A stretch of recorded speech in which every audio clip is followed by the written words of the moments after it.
There are many great D&D villains that are just as iconic as the game itself. With Vecna, the Red Wizards of Thay, Xanthar, just to name a few. But one villain outshines them all. Scheduling conflicts. Seriously, it's probably the biggest challenge when it comes to having consistent games with every player available and present. The thing is, missing out on a D&D campaign is inevitable. Whether it's sickness, an unexpected shift at work, or some other thing that just happens, most long-standing D&D games will have some players miss a session or two. Usually there are two choices when a player says they can't make it to a session.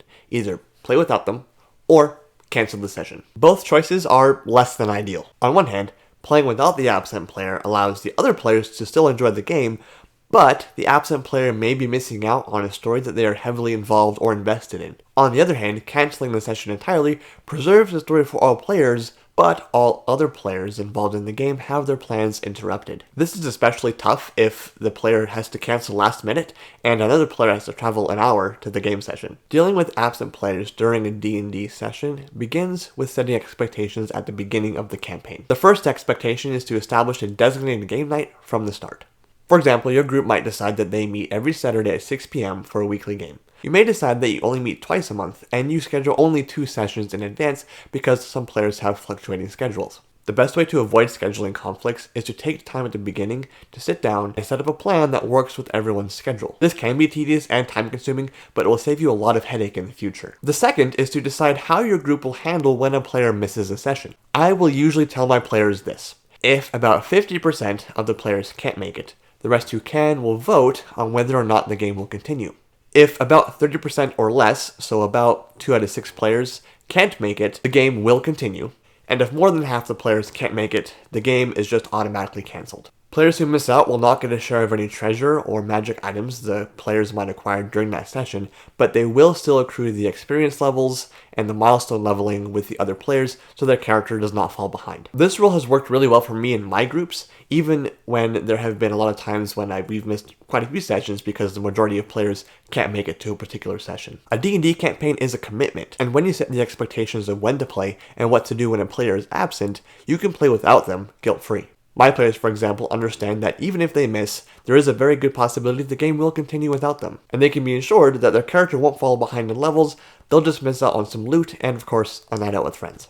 This also lifts the burden of breaking bad news to the group. A lot of people feel guilty when they text the DM and say they can't make it to a session because they feel like they're ruining the game night for everyone else. If you have the expectation that if they're the only ones missing, the game will still go on, they can be assured that they're not ruining the game night for other players. Additionally, there's the understanding that if enough players can't make it, the game is just cancelled. When that happens, there's no sweat in trying to figure out if the game is going to be on or not. And there have been times when me and the one available player who could play just watched a movie or played a video game instead of playing the session because everyone else had to miss. If you find that you're canceling a lot of sessions because the majority of your players keep missing your game night, then it's time to revisit the drawing board and come up with a better schedule. Maybe if you've been trying to meet once a week, you set it to once a month so it's less of a time commitment for your players. And if you have one player who can't even do that, then it might not be a good time for them to be involved in a D&D campaign to begin with. The goal for all of this is to cultivate the best gaming experience possible for all the players in the group. Still, you can't pander to everyone all the time, and if you have one player who's just constantly flaking out of game sessions, then it's time to have a serious conversation with them, and maybe excuse them from the group. A third option is to say that even if one player is available, the D&D game will go on, and everyone who misses will not get XP and they won't get loot. Or some mix and match of getting loot and not getting loot. And if no players are available, this would be a great time to plan a TPK with that vampiric Tarrasque Lich that you're hiding in your back pocket for a little bit of DM vengeance. Jokes aside, sticking to game night like this creates a firm consistency that many players will respect. If a player misses out several games in a row, they fall behind, and they may eventually even just drop out of the campaign.